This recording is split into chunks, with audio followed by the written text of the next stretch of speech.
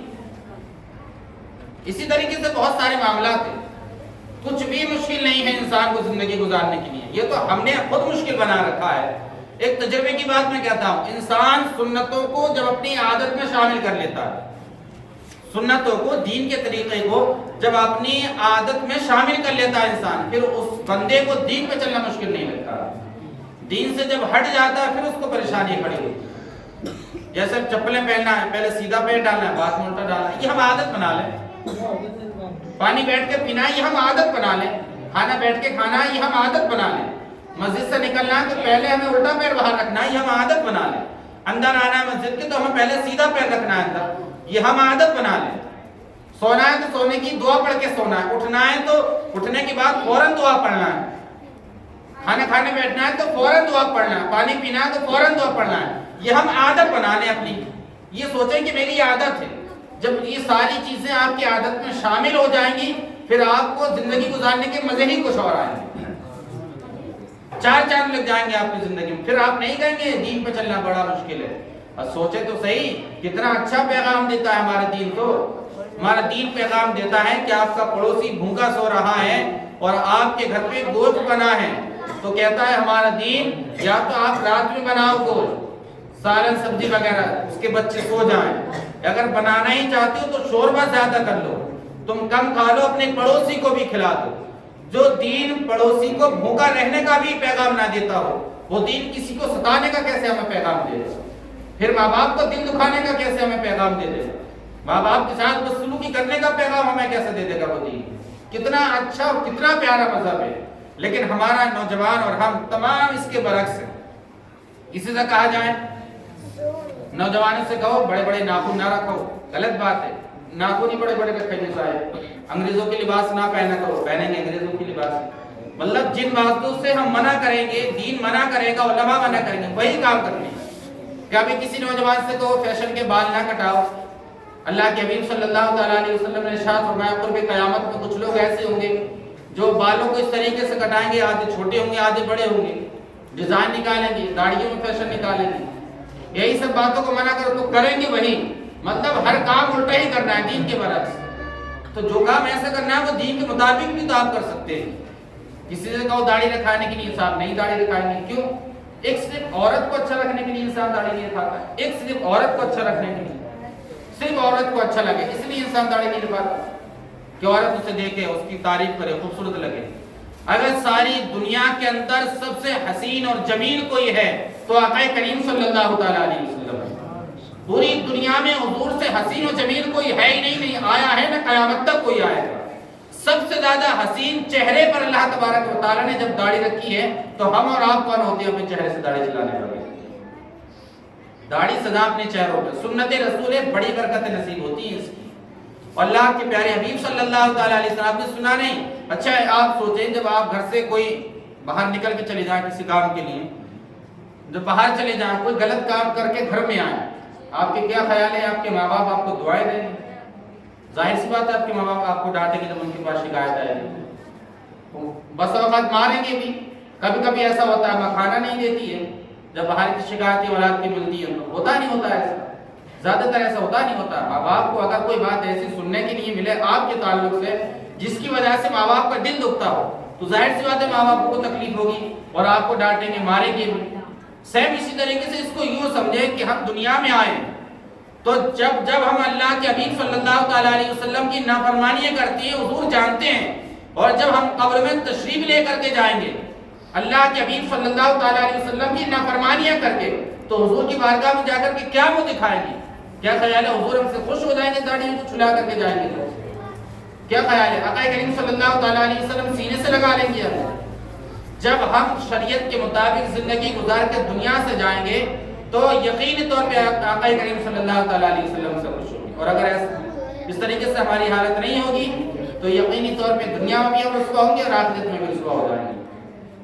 درود پاک پڑھنے ایک مرتبہ بلند آواز سے اللہ اکبر.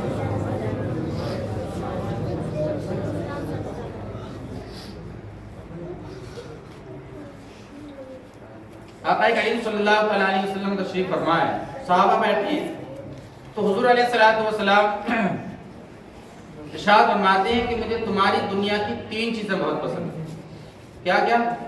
حضور ارشاد فرماتے ہیں کہ مجھے تمہاری دنیا کی 3 چیزیں بہت پسند ہیں. پہلی عورت، دوسری حضور نے ارشاد فرمائی کہ خوشبو بہت پسند ہے، تیسری حضور نے ارشاد فرمائی کہ مجھے نماز بہت پسند ہے. پہلے دھیان سے سن لیں. حضور نے ارشاد فرمایا تمہاری دنیا، اس کا مطلب یہ ہے کہ آقا کریم صلی اللہ تعالی علیہ وسلم کی دنیا کوئی اور ہے. یہ ہم سے کہہ رہے ہیں آقا کریم صلی اللہ تعالی علیہ وسلم کہ تمہاری دنیا کی مجھے 3 چیزیں پسند ہیں، ایک عورت، ایک خوشبو اور ایک عطر. عورت کیوں کہا آقا کریم صلی اللہ تعالی علیہ وسلم نے؟ یہ اس زمانے میں کہا تھا جب لوگ عورتوں کو زندہ دفن کر رہے تھے، جب بیواؤں کے اوپر ظلم کیا جا رہا تھا، جب بیواؤں کو ستایا جا رہا تھا. کسی کے شوہر کا انتقال ہو جاتا تھا تو اسے ایک مکان میں قید کر دیا جاتا اور جب اس کی عدت پوری ہو جاتی تو جانور کے اوپر بٹھا کر کے سارے شہر میں اس کا چہرہ کالا کر کے دامن میں اونٹ کی مینگنیاں اس کے رکھ دی جاتی اور راستے میں ڈالتی جاتی اور لوگ اعلان کرتے یہ وہ منحوس عورت ہے جس کے شوہر کا انتقال ہو گیا ہے. اس زمانے میں جو عورت کا حال یہ تھا جب کسی کے شوہر کا انتقال ہو جاتا منحوس اس عورت کو سمجھا جاتا تھا. اس زمانے میں جس زمانے میں زندہ بیٹیوں کو دفن کر دیا جاتا تھا، میرے آقا کریم صلی اللہ تعالی علیہ وسلم نے بیوہ حضرت خدیجہ الکبریٰ رضی اللہ تعالی عنہا سے 25 سال کی عمر میں نکاح فرما کر کے لوگوں کو اعلان کیا اور پیغام دیا قیامت تک کے لوگوں کے لیے، اے لوگوں یہ بیوائیں جو ہوتی ہیں نا یہ منحوس نہیں ہوتی ہیں، انہیں بھی دنیا میں معاشرے میں عزت اور شرافت کے ساتھ جینے کا حق حاصل ہوتا ہے. 25 سال کی عمر میں 40 سال کی خاتون سے اور جو 2 مرتبہ بیوہ ہو چکی تھی پہلے سے ان سے نکاح کیا اور تقریباً آقا کریم صلی اللہ تعالی علیہ وسلم نے حضرت خدیجہ الکبریٰ رضی اللہ تعالی عنہا کے ساتھ 25 سال گزارے. ہے کوئی دنیا کا نوجوان ایسا اتنی قربانی بڑی دے دے گا جس کی 25 سال عمر ہو، 40 سال کی خاتون سے نکاح کرے اور وہ خاتون 2 مرتبہ بیوہ ہو چکی ہو، 2 مرتبہ بیوہ ہو چکی ہو پہلے سے ہی، اور کوئی 25 سال کا نوجوان اس کے ساتھ میں 25 سال رہ سکتا ہے؟ کبھی نہیں رہے گا. یہ آقا کریم صلی اللہ تعالی علیہ وسلم کی شان اور عظمت ہے کہ جس دور میں بیواؤں کو ستایا جا رہا تھا تو بیوہ سے ہی سب سے پہلے نکاح کیا. اور 25 سال تقریباً زندگی گزاری، اور اس دور میں اس ٹائم میں جب تک حضرت خدیجہ کبریٰ رضی اللہ تعالیٰ عنہا آپ کے نکاح میں رہی، آپ نے دوسرا نکاح نہیں فرمایا۔ کتنی شان کی بات ہے، کتنی حیرت کی بات ہے کہ آپ دیکھیں تو صحیح، اللہ تبارک و تعالیٰ نے ارشاد فرمایا لَقَدْ كَانَ لَكُمْ فِي رَسُولِ اللَّهِ أُسْوَةٌ حَسَنَةٌ، آقا کریم صلی اللہ تعالیٰ علیہ وسلم کی زندگی تمہارے لیے نمونہ عمل ہے، نمونہ عمل ہے تمہاری زندگی، تمہارے لیے حضور کی زندگی۔ اب حضور نے بیواؤں کو عزت دی، یتیموں کے لیے سہارا بنی آقا کریم صلی اللہ تعالیٰ علیہ وسلم۔ دوسری چیز کیا ارشاد فرمائی، کب کوئی اس سے یہ نہیں کہنا کہ حضور نے یہ کہا کہ مجھے عورتیں پسند ہیں، یہ اس زمانے میں کہا تھا جب عورتوں کو مارا کاٹا جا رہا تھا، ستایا جا رہا، بچیوں کو زندہ دفن کر دیتے تھے صاحب لوگ۔ ایک بندر بھی ہوتا ہے نا، بندر اپنے بچے کو سینے سے لگا کر رکھتا ہے، اس دور کے لوگ تھے جو بندروں سے بھی بدتر تھے، اپنی بچیوں کو زندہ دفن کر دیا کرتے تھے مٹی کے اندر، زمین کے اندر، خود اپنے ہاتھوں سے دفن کیا کرتے تھے۔ تو حضور نے اس دور میں بیٹی کے لیے کہا کہ فاطمہ جو ہے یہ میری جگر کا ٹکڑا ہے۔ پھر لوگوں سے کہا کہ اے لوگوں، اگر کسی کی 2 بیٹیاں ہیں اور ان کی اچھی تربیت کریں، اچھے گھر میں نکاح کر دے، دیندار گھر میں، تو اس طریقے سے حضور نے ارشاد فرمایا جیسے یہ 2 انگلیاں ہیں۔ آقا کریم صلی اللہ تعالیٰ علیہ وسلم نے ارشاد فرمایا کل قیامت کے دن جنت میں بھی وہ میرے ساتھ اسی طریقے سے رہے گا جیسے یہ 2 انگلیاں ہیں۔ کتنی قریب میں یہ 2 انگلیاں، کہا جس کی 2 بیٹیاں ہوں۔ اس دور میں جب لوگ بیٹیوں کو زندہ دفن کر رہے تھے، کیا کہا حضور نے جس کی 2 بیٹیاں اچھی تربیت کرے، اچھے گھر میں نکاح کر دے، تو جس طریقے سے یہ 2 انگلیاں قریب میں ہیں ایسے ہی جنت میں وہ میرے ساتھ میں رہے۔ وہ دور تھا بیٹیوں کو زندہ دفن کرنے والا، خاتونوں کو ستانے والا۔ حضور نے پھر ارشاد فرمایا کہ دوسری چیز کیا ہے، خوشبو مجھے بہت زیادہ پسند ہے، عطر لگانا سنت ہے، اس سے پرفیوم نہیں ہے، صرف خوشبو لگانا جس کو ہم عطر بولتے ہیں، یہ لگانا سنت ہے۔ تیسری چیز حضور نے ارشاد فرمائی الصلاۃ خیر من النوم، نماز نیند سے بہتر ہے، یعنی نماز میری آنکھوں کی ٹھنڈک ہے۔ الصلاۃ معراج المؤمنین، نماز مومن کی معراج ہے۔ قرۃ عینی، الصلاۃ، نماز میری آنکھوں کی ٹھنڈک ہے۔ نماز کے لیے حضور نے کہا کہ نماز تمہاری دنیا کی مجھے بہت زیادہ پسند ہے۔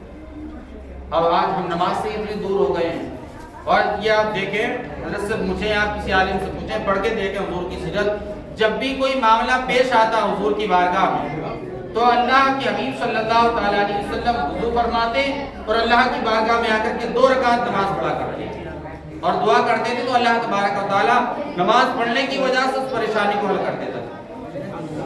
صدیق اکبر رضی اللہ تعالیٰ عنہ، ذرا توجہ کر لیں، ادھر دیکھیں تھوڑا، صدیق اکبر رضی اللہ تعالیٰ عنہ تشریف فرمائے، جب حضور نے کہا کہ مجھے 3 چیزیں ہی پسند ہیں، اب صدیق اکبر رضی اللہ تعالیٰ عنہ کہتے ہیں یا رسول اللہ صلی اللہ تعالیٰ علیہ وسلم مجھے بھی 3 چیزیں بہت پسند ہیں۔ کیا کہا مجھے ہی بہت پسند ہے 3 چیزیں، کیا پسند ہے؟ صدیق اکبر رضی اللہ تعالیٰ عنہ کہتے ہیں یا رسول اللہ مجھے سب سے زیادہ یہ پسند ہے کہ آپ کی بارگاہ میں بیٹھا رہوں اور آپ کے چہرے کی زیارت کرتا رہوں، آپ کا دیدار کرتا رہوں، مجھے یہ بہت زیادہ پسند ہے۔ وَأَحْسَنُ مِنْكَ لَمْ تَرَ قَطُّ عَيْنِي وَأَجْمَلُ مِنْكَ لَمْ تَلِدِ النِّسَاءُ، کتنے حسین آقا کریم صلی اللہ تعالیٰ علیہ وسلم ہیں۔ حضرت حسان بن ثابت رضی اللہ تعالیٰ عنہ کہتے ہیں یا رسول اللہ صلی اللہ تعالیٰ علیہ وسلم پوری دنیا میں نے آپ سے زیادہ حسین و جمیل کسی کو دیکھا ہی نہیں، کتنے حسین چہرہ تھا۔ صدیق اکبر رضی اللہ تعالیٰ عنہ کہتے ہیں یا رسول اللہ میں آپ کے چہرے کی زیارت کرتا رہوں، آپ کو دیکھتا رہوں، یہ مجھے بہت زیادہ پسند ہے۔ دوسری چیز کہتے ہیں صدیق اکبر رضی اللہ تعالیٰ کہتے ہیں یا رسول اللہ صلی اللہ تعالیٰ علیہ وسلم میری بیٹی حضرت عائشہ صدیقہ رضی اللہ تعالیٰ عنہ جو آپ کے نکاح میں، یہ مجھے بہت زیادہ پسند ہے، یہ بہت زیادہ پسند ہے۔ تیسری چیز کہتے ہیں صدیق اکبر رضی اللہ تعالیٰ کہ تیسری چیز یہ ہے کہ میں آپ کی بارگاہ میں آپ کے اوپر، آپ کے دین پر اپنے مال کو خرچ کرتا رہوں، یہ مجھے بہت زیادہ پسند ہے۔ پسند تو دیکھیں، پسند ہماری پسند تو نہ جانے کیا کیا ہوتی ہے، دنیا کی چیزیں ہوتی ہیں، یہ صحابہ ہیں، حضور کی پسند دیکھیں، صحابہ کی پسند دیکھیں، ہر وہ چیز پسند کرتے تھے جس سے آخرت کا فائدہ ہو، دنیا کا فائدہ ہو، آخرت کا ہی فائدہ ہو، اللہ تبارک و تعالیٰ ان چیزوں سے خوش ہو جائے۔ آقا کریم صلی اللہ تعالیٰ علیہ وسلم کی خوشبو کا کیا کہنا ہے، جس گلی سے گزر جاتے تھے آقا کریم صلی اللہ تعالیٰ علیہ وسلم، صحابہ کہتے ہیں کہ ہم گلی کی خوشبو سونگھ کر کے، جو گلی میں خوشبو آتی تھی، ہم احساس کر لیتے تھے کہ اسی گلی سے آقا کریم صلی اللہ تعالیٰ علیہ وسلم کا گزر ہوا۔ حضرت عائشہ صدیقہ رضی اللہ تعالیٰ عنہ کہتی ہیں جب حضور میرے گھر کی طرف آتے تھے تو آپ سے پہلے آپ کی خوشبو آ جاتی تھی، میں سمجھ جاتی تھی، اور جب حضور دروازہ آ کے بجاتے نہیں تو اس سے پہلے آ کے کھول دیتی تھی۔ حضور پوچھتے تھے آپ کو کیسے معلوم کہ میں آنے والا ہوں یا میں آ گیا ہوں؟ حضرت عائشہ صدیقہ رضی اللہ تعالیٰ عنہ کہتی ہیں جب آپ نے رخ میرے گھر کی طرف کیا ہوتا ہے تب آپ سے پہلے آپ کی خوشبو میرے گھر میں آ جاتی ہے، میں سمجھ جاتی ہوں کہ آپ ہی آنے والے ہیں۔ اتنی خوشبو مہکتی تھی۔ اور ایک دن تو تشریف فرما حضرت انس رضی اللہ تعالیٰ بیان فرماتے ہیں آقا کریم صلی اللہ تعالیٰ علیہ وسلم دوپہر کے وقت میں ایک دن آرام فرما رہے تھے، تو آپ کہتے ہیں کہ آپ کی جسمی اثر سے پسینہ نکل رہا ہے۔ کہتے ہیں کہ میری ماں نے اس پسینے کو ایک شیشی میں بھر لیا۔ جب بھر لیا اس پسینے کو تو آقا کریم صلی اللہ تعالیٰ علیہ وسلم کی آنکھ کھلی۔ جب آنکھ کھلی تو کہا کہ اس پسینے کا کیا کرو گے؟ تو آپ کہتے ہیں آپ کی ماں اور آپ حضرت انس رضی اللہ تعالیٰ کہتے ہیں یا رسول اللہ صلی اللہ تعالیٰ علیہ وسلم لوگ تو خوشبو کے لیے مہنگے مہنگے عطر استعمال کرتے ہیں، ہم اب عطر نہیں استعمال کریں گے، ہم آج سے آپ کے پسینے کو خوشبو کی جگہ استعمال کریں گے۔ اتنی خوشبو آتی تھی۔ اور حضرت انس رضی اللہ تعالیٰ نے وصیت کی تھی کہ جب میرا انتقال ہو جائے تو یہی پسینے کو میرے کفن میں بھی لگا دے۔ اتنا مہکتا ہوگا آقا کریم صلی اللہ تعالیٰ علیہ وسلم کا خوشبو پسینہ۔ اور دیکھیں کتنی برکتیں ملتی تھی صحابہ کرام کو حضور کی بارگاہ میں بیٹھنے سے۔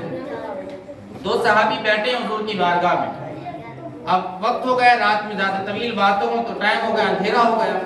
آج دور تو ایسا ہے، لائٹ روشنی کا دور ہے، لائٹ کا دور ہے، انسان کو اتنی تکلیف نہیں ہوتی ہے۔ تو جب دونوں صحابہ جانے لگے گزر کے تو کیا ہوا، جب اندھیرا تھا تو آقا کریم صلی اللہ تعالیٰ علیہ وسلم نے ایک صحابی کی لاٹھی میں روشنی کر دی۔ اب ایک میں روشنی ہو، یہ چلنے لگے لاٹھی کی روشنی کے سہارے سے۔ کچھ دور کے بعد کیا ہوتا ہے کہ دونوں کا سفر الگ الگ ہوا، ایک کو ادھر جانا ایک کو ادھر جانا۔ اب دونوں حیرت میں کہا لاٹھی تو ایک روشن ہے، ایک کی لاٹھی سے روشنی آ رہی ہے اور دونوں کو الگ الگ جانا ہے، تو اب کیا کریں؟ تو لاٹھی نے صحابہ کرام نے ایک کو دوسرے سے ٹچ کیا، تب دونوں لاٹھی روشن ہو گئی۔ دونوں صحابہ اس لاٹھی کی روشن سے اپنے اپنے گھروں کو تشریف لے گئے۔ یہ آقا کریم صلی اللہ تعالیٰ علیہ وسلم کی شان صاحب، اس نبی کی بارگاہ میں جھک جاؤ آ جاؤ جس نبی نے بچپن میں ہی چاند کو اپنا کھلونا بنایا۔ ان کی بارگاہ میں کیوں جاتے ہو جو دنیا کے کھلونے بناتے ہیں، جو دنیا کے کھیلوں سے کھیلتے ہیں، دنیا کے کھلونوں سے کھیلتے ہیں؟ اس کی بارگاہ میں آؤ جو اللہ تبارک و تعالیٰ نے جس کے کھلونوں کا انتظام دنیا میں نہیں ہے بلکہ آسمان پہ کیا۔ جدھر انگلی کرتے تھے میرے آقا کریم صلی اللہ تعالیٰ علیہ وسلم چاند بھی ادھر ہو جاتا تھا، جب چاہتے چاند کے 2 ٹکڑے کر دیتے۔ آپ کی والدہ محترمہ ارشاد فرماتی ہیں کہ ایک مرتبہ حضور جھولے میں تھے، جھول رہے تھے، کہتی میری اچانک چاند پہ نگاہ گئی تو میں کیا دیکھتی تھی، چاند کبھی حضور کے پیر کی طرف جاتا تھا، کبھی سر کی طرف جاتا تھا، کبھی دائیں طرف جاتا تھا، کبھی بائیں طرف جاتا تھا۔ میں حیرت میں پڑ گئی، میں تعجب سے دیکھنے لگی، میری نگاہ حضور کی انگلی پہ گئی تو میں نے کیا دیکھا، جب آقا کریم صلی اللہ تعالیٰ علیہ وسلم اپنی انگلی کو سر کی طرف کرتے تھے تو چاند بھی سر کی طرف چلا جاتا تھا، جب حضور اپنی انگلی کو پیر کی طرف کرتے تھے چاند بھی پیر کی طرف آتا تھا، جب حضور اپنی انگلی کو سیدھے ہاتھ کی طرف کرتے تھے دائیں تو ادھر چاند چلا جاتا تھا، جب حضور ہاتھ کی انگلی کو الٹے ہاتھ کی طرف کرتے تھے چاند بھی ادھر چلا جاتا تھا۔ چاند سے کھیلتا ہو تو نبی، کیا شان ہے آقا کریم صلی اللہ تعالیٰ علیہ وسلم کی عزیز ساتھیوں، اس حبیب کی بارگاہ میں آ جاؤ، اللہ تبارک و تعالیٰ کی بارگاہ میں جھک جاؤ، اللہ سے معافی مانگ لو۔ آج ہی کی رات ہے، اللہ تبارک و تعالیٰ کی بارگاہ میں رو رو کر کے گر گراؤ، پروردگار عالم آج تو نہیں معاف کرے گا تو ہمیں کون معاف کرے گا؟ ہم تیری بارگاہ میں آئے ہیں، تیری بارگاہ ہی ایسی ہے، تو ہی معاف کرنے والا ہے، اور کس کی بارگاہ میں ہم جائیں جس کی بارگاہ میں ہمیں کوئی سہارا مل جائے یا معافی کا پروانہ مل جائے۔ اور آقا کریم صلی اللہ تعالیٰ علیہ وسلم کی بارگاہ میں لو لگا کر کے یوں ارشاد فرمایا کرو، یا رسول اللہ صلی اللہ تعالیٰ علیہ وسلم چھوڑ کے دامن رحمت آقا ہم سے بھول ہوئی ہے، چھوڑ کے دامن رحمت آقا ہم سے بھول ہوئی ہے، ہوتی اپنی قدر و قیمت آقا ہم سے بھول ہوئی، زمانے کے ٹھکرائے ہوئے ہیں تمہارے در پہ آئے ہوئے ہیں، کھولو دامن رحمت آقا ہم سے بھول ہوئی۔